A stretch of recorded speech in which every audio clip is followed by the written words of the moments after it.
राजस्थान का सामान्य परिचय पढ़ा रहे थे। राजस्थान के साथ भारत के 5 राज्यों की सीमाएं लगती हैं और एक अंतर्राष्ट्रीय सीमा लगती है, जो किस देश के साथ है? पाकिस्तान के साथ है। तो राजस्थान के उत्तर में कौन सा राज्य है? पंजाब। राजस्थान के उत्तर पूर्व में कौन सा राज्य है? हरियाणा। राजस्थान के पूर्व में कौन सा राज्य है? यूपी। राजस्थान के दक्षिण पश्चिम में कौन सा राज्य है? दक्षिण पूर्व में कौन सा है? एमपी। और राजस्थान के दक्षिण और पश्चिम में गुजरात। और राजस्थान के पश्चिम में कौन सी सीमा है? रेड क्लिफ सीमा रेखा। हाँ, तो अब लिखो मेरे साथ साथ पंजाब राज्य जाके देखो। राजस्थान की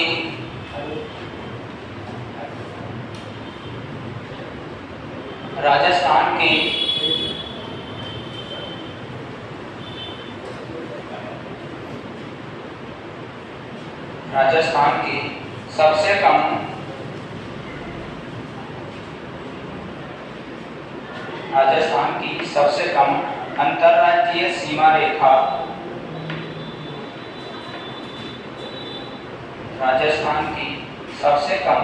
अंतरराज्यीय सीमा रेखा पंजाब राज्य के साथ लगती है। पंजाब राज्य के साथ लगती है। कितने किलोमीटर? धन्यवाद। देखो 89 किलोमीटर।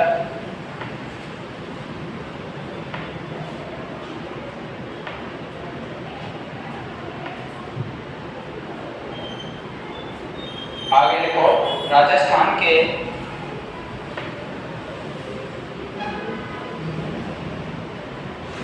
उत्तर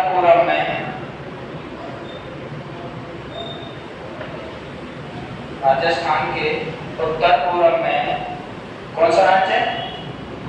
हरियाणा। देखो साहब, हरियाणा।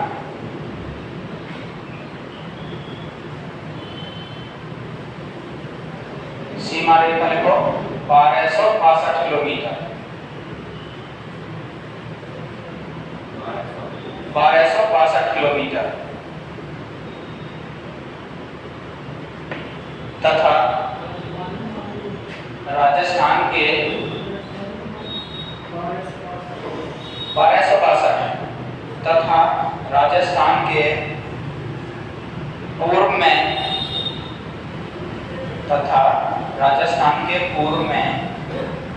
उत्तर प्रदेश।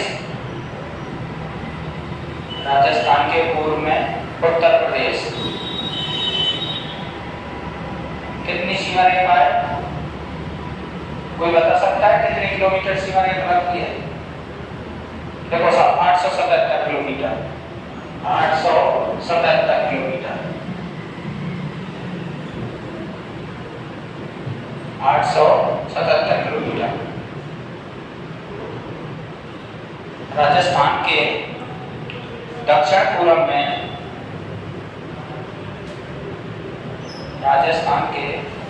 पूर्व में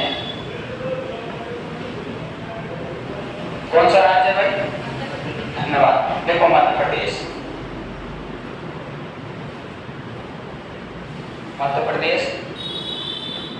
डैश लगा के लिखो सीमा रेखा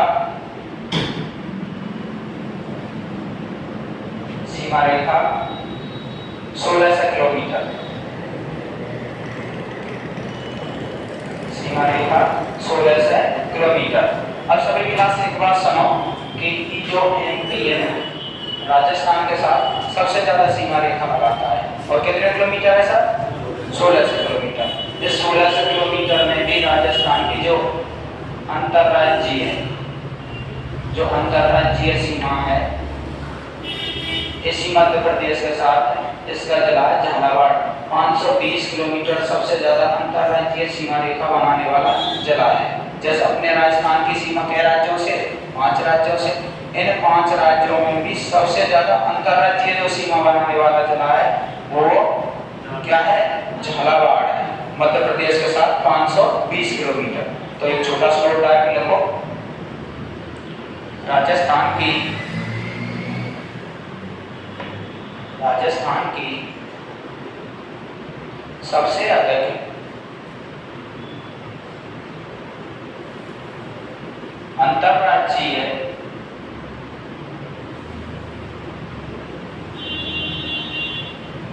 सीमा रेखा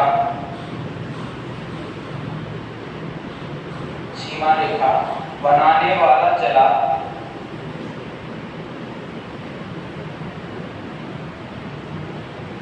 झालावाड़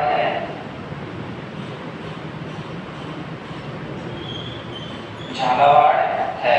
दस लगा के लिखो 520 किलोमीटर। 520 किलोमीटर।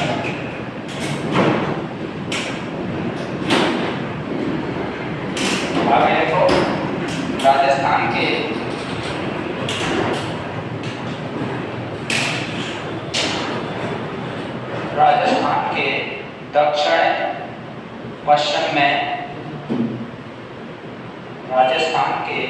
दक्षिण पश्चिम में कौन सा राज्य है भाई?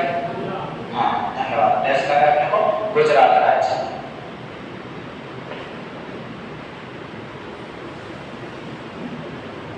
गुजरात राज्य लिख लिया। सीमा रेखा की लंबाई 1022 किलोमीटर।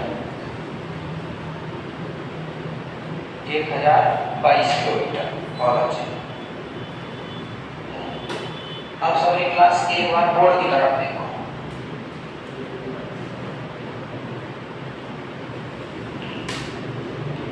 देखिए अपने राजस्थान में और 23 डिग्री 3 मिनट से और 30 डिग्री और 12 मिनट तक अपने राजस्थान का विस्तार क्लियर है ना सबको? यानी राजस्थान 23 डिग्री 3 मिनट से और 30 डिग्री 12 मिनट है। इसी प्रकार राजस्थान का देशांतरीय विस्तार 69 डिग्री 30 मिनट से और 78 डिग्री कितने तक है? 70 मिनट तक है। क्लियर है? ये बात तो क्लियर है सब? हाँ बहुत अच्छे। अब देखो सब इनका जो अंतराल होता है, राजस्थान का जो अक्षांशीय अंतराल है, जैसे राजस्थान की शुरुआत 23 डिग्री 3 मिनट से और 30 डिग्री और 12 मिनट तक है। इनका जब अक्षांशीय अंतराल निकालते हैं तो राजस्थान का अक्षांशीय अंतराल निकल कर आता है 7 डिग्री और 9 मिनट। कितने मिनट? 9 मिनट। ये राजस्थान का अक्षांशीय अंतराल है। और राजस्थान का देशांतरीय अंतराल होता है 78 डिग्री और 17 मिनट से और 69 डिग्री और कितने मिनट? 30 मिनट। इसे घटाकर निकालेंगे तो 8 डिग्री और 47 मिनट आता है। तो राजस्थान का बताओ अक्षांशीय अंतराल ज्यादा है, देशांतरीय अंतराल ज्यादा है? कौन सा अंतराल ज्यादा है? देशांतरीय अंतराल। क्योंकि देशांतरीय में तो राजस्थान की कितने से कितने? 69 डिग्री 30 मिनट से 78 डिग्री 17 मिनट तक। और मैं एक आपको बात बताऊं कि जो हमारी पृथ्वी होती है, पृथ्वी 2 तरह की गतियां होती है पृथ्वी की। एक तो दैनिक गति होती है और दूसरी वार्षिक गति होती है। कौन सी गति होती है? वार्षिक गति। अपनी पृथ्वी और सूर्य के, मान लो ये सूर्य है और ये अपनी पृथ्वी है। हमारी जो पृथ्वी है सूर्य का एक ग्रह है। क्या चीज है? ग्रह है। आप भी ग्रह हो सकते हो और आप में पृथ्वी बहुत अंतर है, क्योंकि पृथ्वी पालन पोषण करते हैं। आप ग्रहण के ग्रह कलेश बना देंगे हैं? हाँ तो सुनो, पृथ्वी हमेशा सूर्य की परिक्रमा कैसे करती है? पूर्व से घूमती है या पश्चिम से घूमती है? पूर्व से और पश्चिम की तरफ। क्या पश्चिम से पूर्व की तरफ घूमती है पृथ्वी? गौर करो सभी क्लास। दुनिया में सबसे पहले सूर्य किस दिशा में होता है? पूर्व में होता है। तो गौर करो, सबसे पहले अगर पूर्व में घूमेगी पृथ्वी तो सबसे पहले सूर्य कहाँ होना चाहिए था? पश्चिम में। लेकिन पृथ्वी हमेशा सभी क्लास ऑफ क्लियर कर लेना, कक्षा 6 में बताया गया पृथ्वी हमेशा पश्चिम से परिक्रमा शुरुआत करते हुए और पूर्व की तरफ अंत करती है। ये पृथ्वी का अपना घूर्णन कहलाता है जो अपने अक्ष पर होता है। पृथ्वी की 2 तरह गति, एक तो वार्षिक गति वार्षिक गति का मतलब होता है पृथ्वी सूर्य की परिक्रमा करती है इस हिसाब से गोल गोल, और एक वर्ष में 365 दिनांक, कितने दिनांक करती है? 365 दिनांक में पृथ्वी सूर्य की परिक्रमा करती है, इसे वार्षिक गति बोलते हैं। और इसके कारण वर्ष और ऋतु में बनते हैं। हमारे यहाँ कितने दिन की एक वर्ष होता है? 365 दिन का। भाई क्लियर है ना? कोई गांव ऐसा भी है जैसे 370 दिन होते, 362 होते हैं, हाँ 66 हो सकते हैं, क्योंकि कंडीशन है 365 दिन 48 घंटे 25 सेकंड ऐसा होता है। अब पृथ्वी की दूसरी गति होती है दैनिक। कौन सी गति होती है? दैनिक गति। इस दैनिक गति पर पृथ्वी घूर्णन करती है अपने ही अक्ष पर, और यह घूर्णन गति अपनी पृथ्वी को दिन रात निर्धारित करती है। कैसे?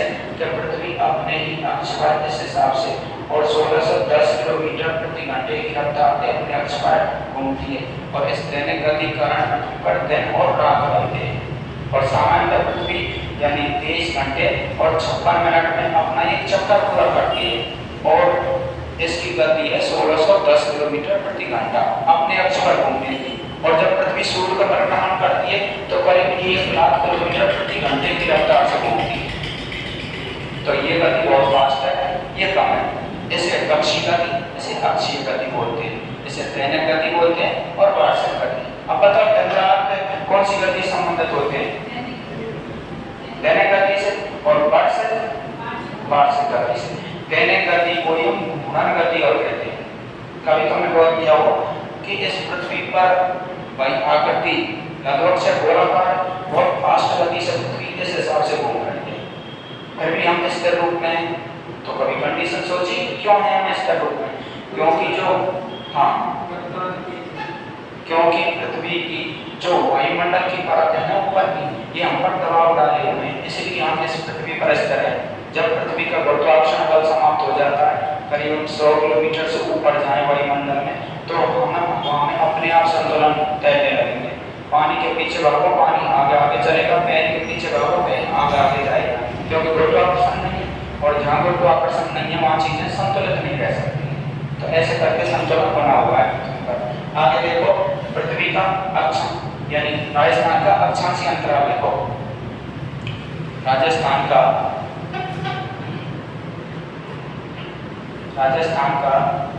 अक्षांशीय अंतराल, राजस्थान का अक्षांशीय अंतराल कैसे लिखेंगे? देखो ऐसे लिखेंगे, मेरे साथ सीखो पहले चीजों को। 30 डिग्री 12 मिनट माइनस कितने? 23 डिग्री 03 मिनट। क्लियर? तो घटाओ साहब, 12 में से 3 गए तो कितने बचे साहब? 9 ही बचते हैं। हाँ बहुत अच्छे। अब देखो इधर 1 10 9 से 7 2 तो 7 डिग्री और 9 मिनट। ये हमारी राजस्थान का अक्षांशीय अंतराल। कौन सा अंतराल है? अक्षांशीय अंतराल है। देखो साहब 7 डिग्री 9 मिनट।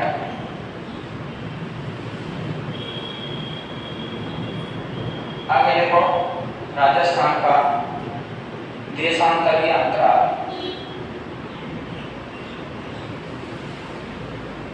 राजस्थान का देशांतरीय अंतराल।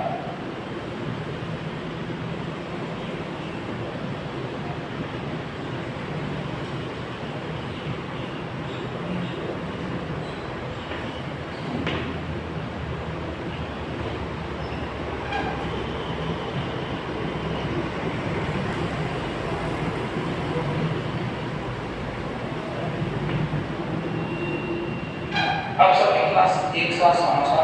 जो अक्षांश होते हैं ये तो ऋतुओं का निर्धारण करते हैं। किनका निर्धारण करते हैं? ऋतुओं का। और जो देशांतर होते हैं समय की गणना बताते हैं। किसकी गणना बताते हैं? समय की गणना। अब सभी ध्यान दो, ये जो अपना भारत है, ये जो अपना इंडिया है, अपने भारत में इधर सभी क्लास गौर करो।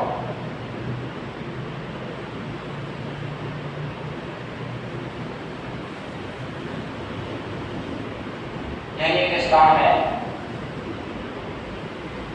जिसका नाम है कीवीतू।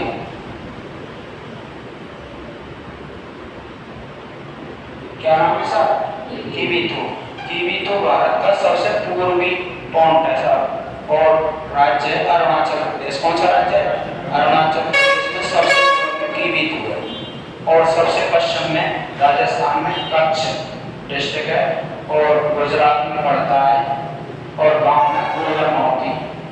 गोहर मोती ये गांव है सबसे पश्चिम का राजस्थान का। अब सुनो, अपनी जो पृथ्वी होती है, पृथ्वी एक देशांतर को पार करने में अपनी पृथ्वी 1 डिग्री देशांतर को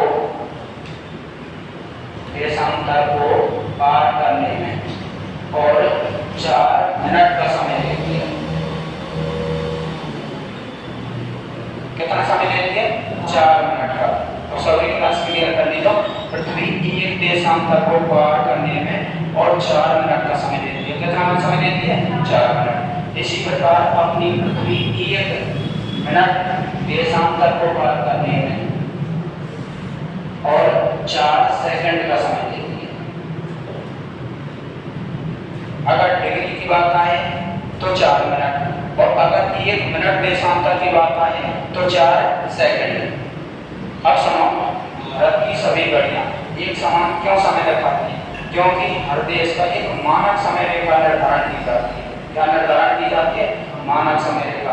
नहीं तो समय तो पूरे ब्रह्मांड का अलग अलग है। जैसे हमारे ऊपर सूर्य सीधा चमक रहा है 90 डिग्री कोण पर, तो उसे 12 बजे माना जाता है। हर देशांतर का जो स्थानीय समय होता है वो अलग अलग होता है। जैसे मैं बात करूं कि अपने अरुणाचल प्रदेश में सूर्योदय करीब अपने गर्मियों के दिनों में 4:30 हो जाता है। अर्थात अरुणाचल प्रदेश में भारत में सबसे पहले सूर्योदय होता है और अपने पश्चिम में सबसे बाद में होता है। और भारत के पूरे समय में 2 घंटे का अंतर होता है। यहाँ 2 घंटे पहले सूर्योदय होता है, यहाँ 2 घंटे बाद में सूर्योदय होता है। क्योंकि अब संपूर्ण भारत का एक ही समय मान लिया गया है, क्योंकि भारत की एक मानक समय रेखा है। जैसे हम 82.5 पूर्वी देशांतर बोलते हैं। पूर्वी देशांतर, इस देशांतर के अनुसार भारत का समय निर्धारण किया गया है। क्योंकि भारत की संपूर्ण घड़ियां इस देशांतर से मिली हुई हैं। यह देशांतर भारत के 5 राज्यों से होकर गुजरता है। और इसी के अनुसार अरुणाचल प्रदेश में 4 बजे सूर्योदय और यहाँ 6 बजे सूर्योदय। फिर भी यहाँ अरुणाचल प्रदेश में जब सुबह के 4 बजे होते तो गुजरात की घड़ियां सुबह के 4 ही बजे दिखाती हैं। क्योंकि 82.5 के अनुसार भारत का समय बनाया जाता है। अब एक देशांतर को पार करने में कितना समय लेती है घड़ी? 4 मिनट। और 1 मिनट देशांतर पार करने में कितना समय लेती है? 4 सेकंड। अब सुनो, एक प्रश्न लिखो मेरे साथ साथ। यदि कोई व्यक्ति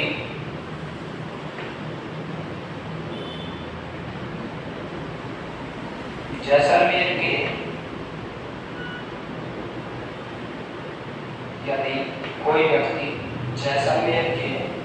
कटरा गांव से जो कि 69 डिग्री 30 मिनट पर स्थित है, जो कि 69 डिग्री 30 मिनट पर स्थित है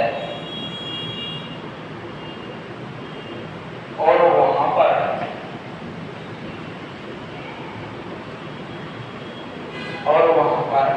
सुबह के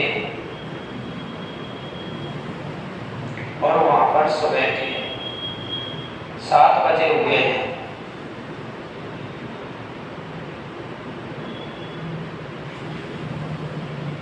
और वह बस से यात्रा करता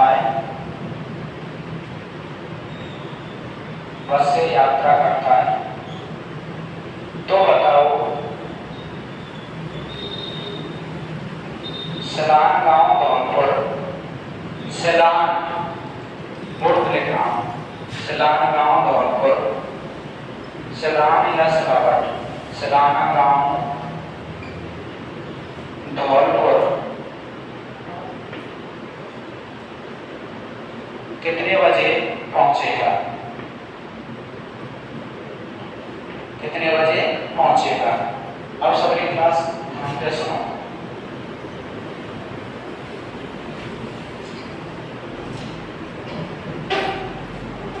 हाँ भाई, सभी बोर्ड की तरफ बहुत अच्छे।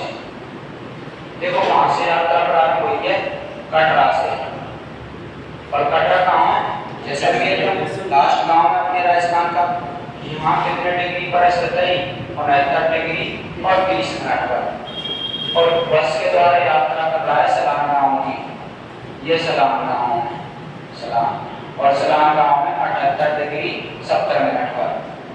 तो देखो समय निकालने के लिए सबसे पहले तो देशांतरों का अंतराल निकाला जाता है। क्या निकाला जाता है, देशांतरों का अंतराल। तो देखो देशांतरों का अंतराल निकालो, 78 डिग्री और 70 मिनट माइनस 69 डिग्री और 30 मिनट। हाँ, अभी लिखेंगे, लेकिन पहले एक बार सवाल समझो। पहले तो देशांतरों का अंतराल निकाला जाता है। क्या निकाला जाता है, देशांतरों का अंतराल। 78 डिग्री 70 मिनट में से 69 डिग्री 30 मिनट घटाएंगे। तो देखो हमेशा जो घड़ी का समय होता है 60 डिग्री, जो 60 डिग्री होता है, जो 1 डिग्री होता है उसमें अपनी 60 मिनट होती है। कितनी मिनट होती है, 60 मिनट। 17 में से 30 करके नहीं करते तो 1 हासिल लेंगे, और 1 हासिल जब लेते हैं डिग्रियों में तो 60 की पूरा 60 आता है। 60 कितना आता है, 60 आता है।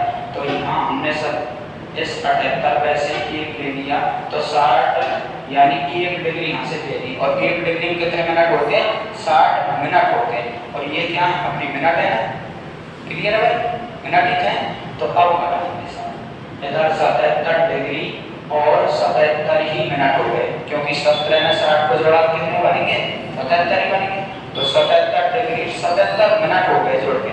अब इनमें से हम घटाएंगे 69 डिग्री और कितने मिनट है, 30 मिनट। तो 7 और यहाँ 4 47, इधर क्या हुए 16 8, और इधर 6 में 6 गए तो 0। तो 8 डिग्री और 47 मिनट का अंतराल निकल कर आया। कितना आया, 8 डिग्री और 47 मिनट का। और वैसे भी राजस्थान का देशांतरीय अंतराल कितना होता है, 8 डिग्री और 47 मिनट। तो अब देखो सर, आप जानते हैं कि 1 डिग्री देशांतर को पार करने में घड़ी 4 मिनट का समय लेती है। कितना समय लेती है, 4 मिनट का। तो देखो कितने डिग्री हैं, 8। तो देखो 8 डिग्री और गुणा कितने करेंगे, 4। 8 चौके 32 और मिनट क्या आएंगे निकल के, मिनट आएंगे। यहाँ देखो मिनट, और फिर कितने बच गए, 47 मिनट। और हम जानते हैं कि 1 मिनट को पार करने में, 1 डिग्री देशांतर मिनट को पार करने में घड़ी कितना समय लेंगे, पृथ्वी 4 सेकंड का। तो इसके साथ भी 4 का गुणा करो, तो 47 गुणा 4, 7 चौके 28, 2, क्लियर है भाई। और 4 चौक 16, 2 20, कितनी हो गई, 208 सेकंड। कितनी सेकंड है, 200, हाँ 218 सेकंड। अच्छा दोबारा गुणा करो सर, हाँ मेरी मैथ कमजोर है आपकी ना। तो देखो सर 47 गुणा क्या करेंगे, 4, 7 चौके 28, और क्या हासिल है, 2, और 4 चौके 16 और 2 18, इतनी सेकंड है। अब कितनी मिनट पूरी आ गई, क्या 32 मिनट तो पूरी, और कितनी सेकंड और है, 188। अब इन 188 की मिनट और बनाएंगे, क्या बनाएंगे, मिनट, क्योंकि हम जाने कि 60 सेकंड में और कितनी बार लिख रहे हैं, 1 मिनट बार लिख रहे हैं। कितनी बने, 1 मिनट। तो कितनी मिनट बनेगी पूरी, 18, 3 मिनट क्लियर है। तो 3 मिनट तो पूरी, 3 मिनट तो पूरी, और कितनी सेकंड रहेगी, 8 सेकंड। अब देखो 32 और 3 मिनट कितनी मिनट है टोटल, 35 मिनट है। वह यात्रा में सेकंड है 8 सेकंड। तो ई ध्यान दिया, अपने राजस्थान अगर कोई कटरा से यात्रा करता है और सलामगांव जुड़ जाता है तो औसत रूप से सूर्य को समय सूर्य घड़ी को यानी अमूमन यहाँ तो 35 मिनट पहले सूर्योदय होगा और यहाँ 35 मिनट बाद सूर्योदय होगा। इस बात को समझाना चाहता था। तो सौरे क्लियर देखो मेरे संग पहले देशांतरी अंतराल निकालो 78-17 लिख लेना सलामगांव का।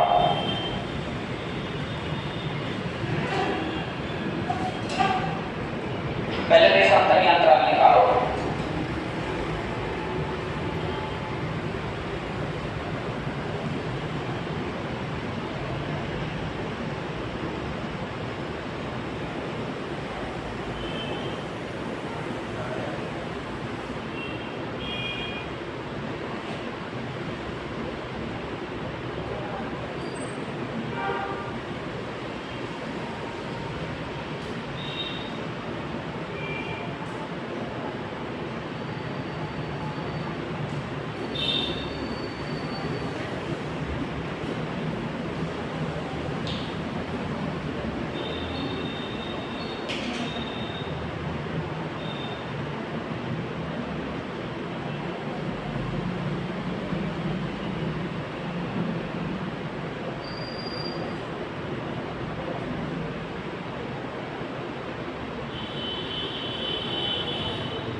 हाँ यहाँ तक बाकी सभी लोग।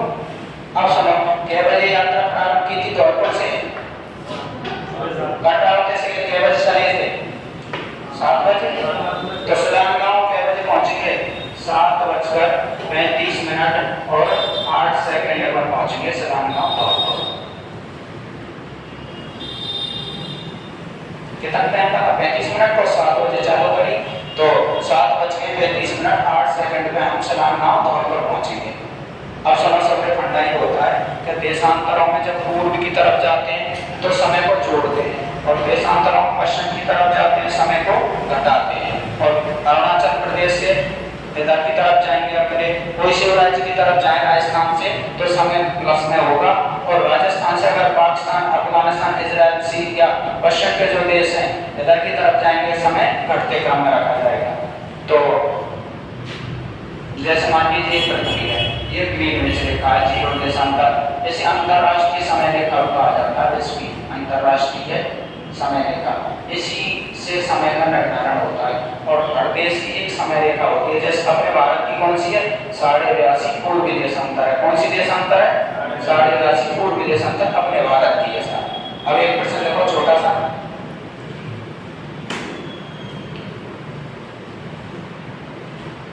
कोई व्यक्ति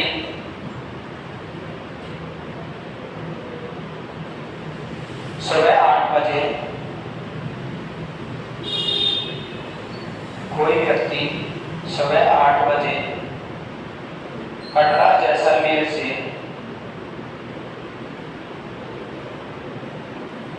कोई व्यक्ति सुबह 8 बजे कटरा जैसलमेर से जो कि 69 डिग्री 30 मिनट पर है,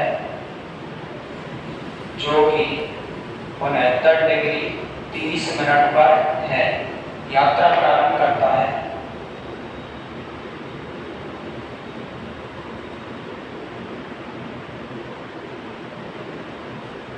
तथा उत्तर प्रदेश में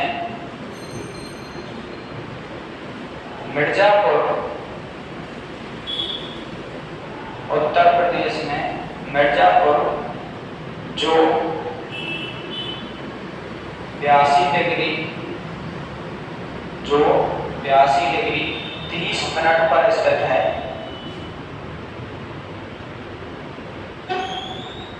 82 डिग्री 30 मिनट पर स्थित है। बताओ यात्रा कै बजे संपन्न होगी।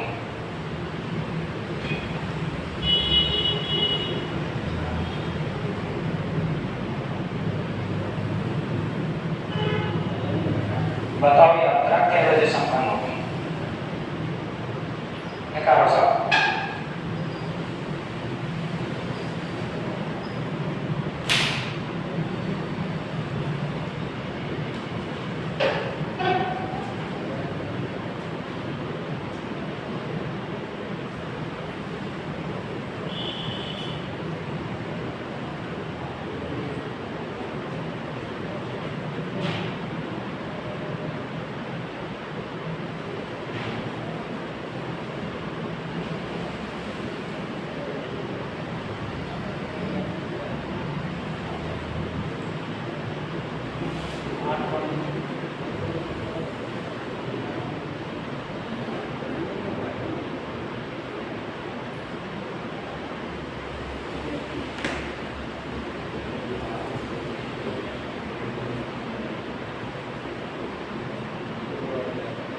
हो गया भाई? कितना आ रहा है? 52। तो 8 बज के 52 मिनट पर यात्रा संपन्न होगी। देखो साहब एक बार अभी बता दें कि अपनी 69 डिग्री 30 मिनट कटरा से यात्रा प्रारंभ की। कहाँ से? कटरा से। और कहाँ तक गए हम? मिर्जापुर तक। मिर्जापुर। और मिर्जापुर कितने पर? 82 डिग्री और 30 मिनट पर। तो पहले तो देशांतरी अंतराल निकालते हैं। क्या निकालते हैं? देशांतरी अंतराल। तो निकालिए देशांतरी अंतराल। 82 डिग्री और 30 मिनट से माइनस 69 डिग्री और 30 मिनट 0 0 और कितने आगे बढ़ेंगे तो 31 तो कितने डिग्री का समय आएगा? यानी 13 डिग्री दूरी है इनके मध्य की। कितने डिग्री दूरी है? 13 डिग्री। और हमारी पृथ्वी 1 डिग्री देशांतर को पार करने में कितने मिनट का समय लेती है? 4 मिनट का। और कितने डिग्री है हमारे पास? 13। तो 13 × 4 13 चौके 52। क्या लिखें? मिनट। 52 मिनट हो गई। तो क्या बजे यात्रा प्रारंभ की? यहाँ से 8 बजे। तो 8 बजे में पूर्व की ओर मिर्जापुर। तो कितने और जोड़ देंगे? 52 मिनट। तो 8 बजे और 52 मिनट पर यात्रा पूरी होगी सब। अब क्लियर है सबके दिमाग में? ऐसे समय निकाला जाता है घड़ियों का।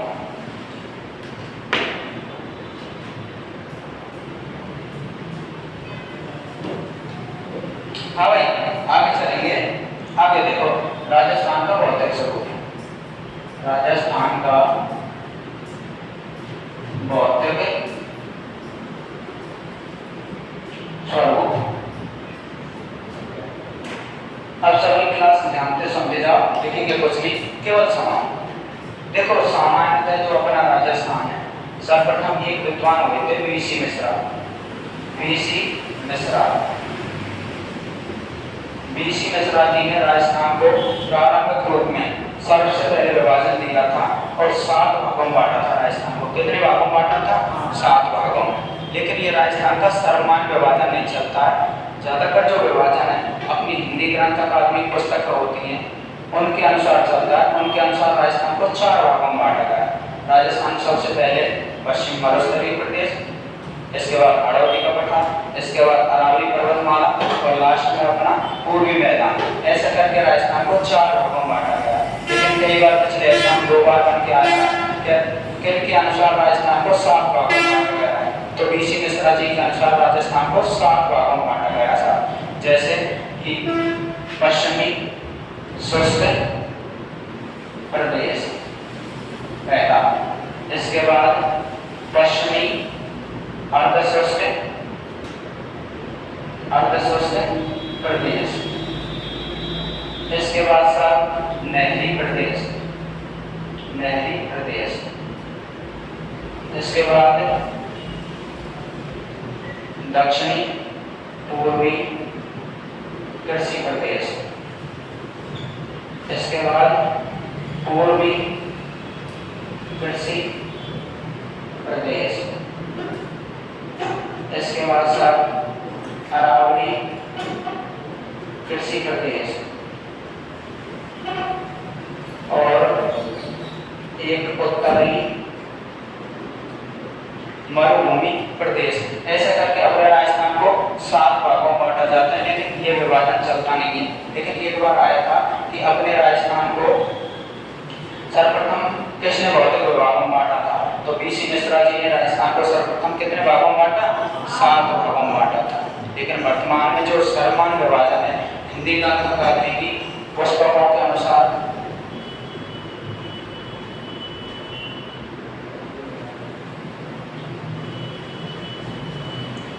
अपने राजस्थान में वर्तमान में और जो सर्वमान विभाजन चल रहा है हरिवंश सक्सेना जी के अनुसार, किसके अनुसार है? हरिवंश सक्सेना जी के अनुसार। हरिवंश सक्सेना जी ने राजस्थान को जलवायु, मिट्टी और कृषि के आधार पर 4 भौतिक प्रदेशों में बांटा। कितने भौतिक प्रदेश हैं? 4 भौतिक प्रदेश। और किस किस के आधार पर? मिट्टी, जलवायु, वनस्पति, इनके आधार पर राजस्थान को 4 भागों में बांटा जाता है। और 1994 में हरिवंश सक्सेना जी ने राजस्थान का प्रादेशिक भूगोल नाम से एक किताब लिखी थी। और राजस्थान के प्रादेशिक भूगोल में राजस्थान को 4 भौतिक स्वरूप हैं। कितने भौतिक स्वरूप हैं? 4। सबसे पहले अरावली, अरावली पर्वतीय प्रदेश। इसके बाद दूसरे नंबर पर हाड़ौती पठार या पठारी प्रदेश, पठारी प्रदेश। और तीसरे नंबर पर पूर्वी मैदान, पूर्वी मैदान। मेरे साथ साथ चीजों को बोला करो, ऐसे तो नहीं जेब से पैसा जा रहा है सब 5 रुपये कूपन कट लो, ऐसा नहीं। चीजों को जब सीखते हैं तब एक बार आप उच्चारण करके बोलेगी मेरे साथ साथ। और चौथे नंबर पर लिखो साहब अपना मरुस्थलीय प्रदेश, मरुस्थलीय, मरुस्थलीय प्रदेश, मरुस्थलीय प्रदेश। अब समझा, एक बार बता सभी क्लास, छोटी क्लास है, हम चीजों को सीख चुके हैं। राजस्थान में सबसे प्राचीन भूआकृति कौन सी है? राजस्थान की सबसे प्राचीन भूआकृति कौन सी है? सबसे पहले कौन सा प्रदेश बना राजस्थान का? अरावली पर्वतमाला। दूसरे नंबर पर कनकन,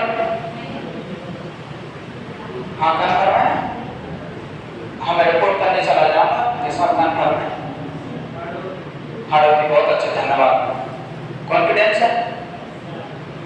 अरे हाँ साहब, हाँ बोलो, ऐसे थोड़ी है साहब आप रिपोर्ट करने चले जाओगे।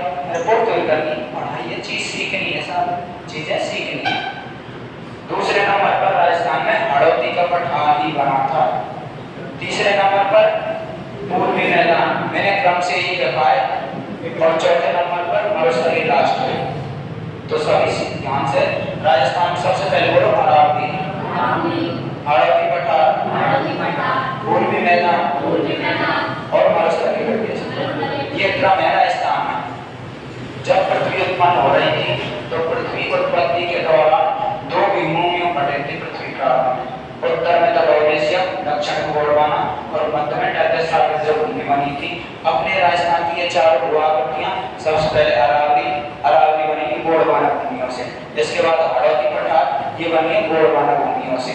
इसके बाद पूर्वी मैदान, ये टैथिस सागर के अवशेष है। इसके बाद मरुस्थलीय प्रदेश, ये टैथिस सागर के अवशेष है। अंगारा लैंड के राजस्थान में कोई भी साक्ष्य नहीं है। इसके अपने आर्यश्री में एक प्रश्न बन के आया था, 4 भूआकृतियां तभी हुई थी और मानचित्र बना हुआ था। ऐसे यहाँ अंगारा लैंड, यहाँ गोंडवाना और मध्य में टैथिस सागर लिखा हुआ। कथन और निष्कर्ष में दिया हुआ था, क्या 4 भूआकृतियां अंगारा लैंड के साक्ष्य हैं? क्या 4 भूआकृतियां अंगारा लैंड के साक्ष्य हैं? नहीं। क्या कोई 2 आकृतियां राजस्थान की गोंडवाना से बनी हुई है? हाँ।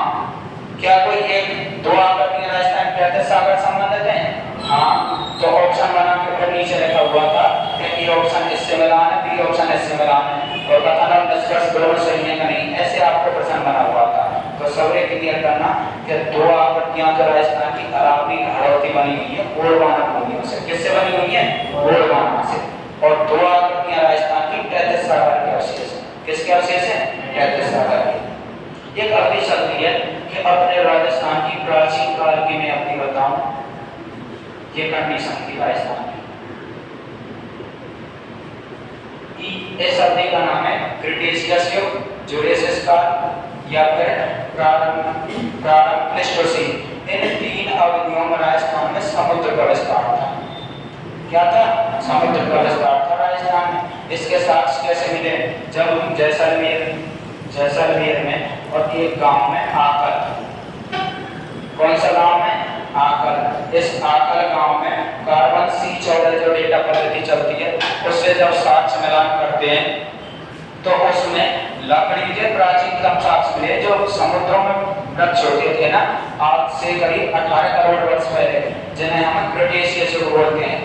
कभी किसी ने मतलब एक इंग्लिश मूवी है और जुरेसियस पार्क किसी ने देखी है, तो उस जुरेसियस पार्क में प्राचीन कालीन समुद्रों के साक्ष्य दिखाए गए हैं। उस जुरेसियस पार्क के साक्ष्य अपने राजस्थान के आकल में मिले हैं सर। किस मिले? आकल में जो समुद्रों में वृक्ष होते थे ना, उन वृक्षों के साक्ष्य अपने जैसलमेर के आकल गांव की चट्टानों में मिले हैं। जब हम कार्बन 14 से इनको मिलान करते हैं तो उस टाइम को पता चलता है कि 18 करोड़ वर्ष पहले जो समुद्रों में वृक्ष होते थे उन वृक्षों के साथ जैसलमेर में। तो ये बात ये सिद्ध करती है कि आद्य क्रिटेशियस युग में, जुरेसियस युग में और प्लेस्टोसीन काल में राजस्थान के पश्चिम के ये जो क्षेत्र हैं इनमें 33 आकार का विस्तार था। किसका विस्तार था? 33 आकार का। जैसे जैसे जलवायु भिन्नता आती गई वैसे वैसे समुद्र अपनी सीमाएं छोड़ता गया और आज समुद्र राजस्थान से करीब 280 से लेकर करीब 400 किलोमीटर की दूरी पर है, जिसका नाम है अरब सागर। आजकल हम अरब सागर और बंगाल की खाड़ी दो में बांटते हैं। तो ऐसे करके फर्स्ट नाम राजस्थान का भौतिक स्वरूप, फिर कल पढ़ेंगे राजस्थान का भौतिक स्वरूप।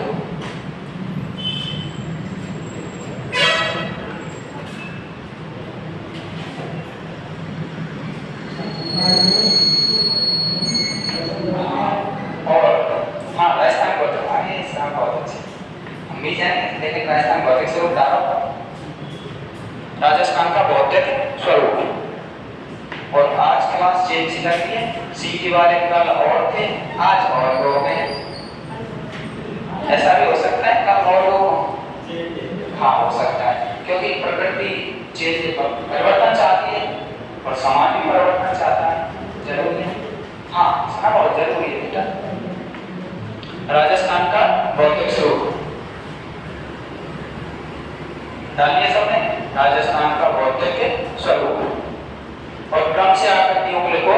कालक्रम के अनुसार राजस्थान के भौतिक स्वरूप की भू आकृतियां, कालक्रम के अनुसार पिछले आगे से क्वेश्चन का पता ही कालक्रम के अनुसार कौन सी भू आकृतियां हैं, जैसे हम देखते साहब। कालक्रम के अनुसार राजस्थान के भू आकृति प्रदेश निम्न प्रकार हैं।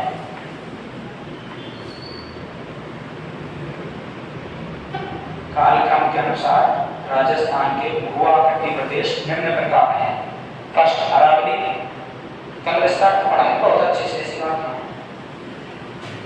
अरावली, हाड़ौती, पूर्व मैदान और मरुस्थलीय प्रदेश। सबसे नवीनतम आकृति है राजस्थान की मरुस्थलीय प्रदेश और सबसे प्राचीन है अरावली।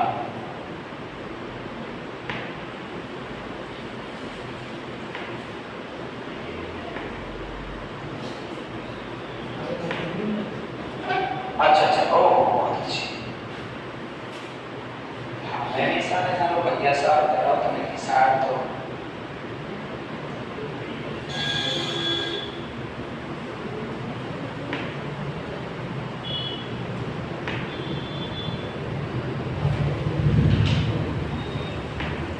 और अपनी जो वीडियो है रामेश्वर सर गुहाना यूट्यूब जो चैनल है उस पर उपलब्ध है। जिन विद्यार्थी को भी देखनी है तो फ्री ऑफ कॉस्ट है, अभी तो देख सकते हैं सर। इससे आगे फ्री ऑफ कॉस्ट नहीं करेंगी पर अभी तो जब उपलब्ध है उसके बाद फिर हो जाएगी। तो Rameshwar sir Gohana YouTube channel है उस पर फ्री ऑफ कॉस्ट है, उसके बाद अपनी बंदिश हो जाएगी। ठीक है, तो कल लेंगे क्लास। अब अच्छे से जो चीज पढ़ाई जाए वह देना अभ्यास करो, क्योंकि जरूरी है सर, अभ्यास नहीं करेंगे चीज से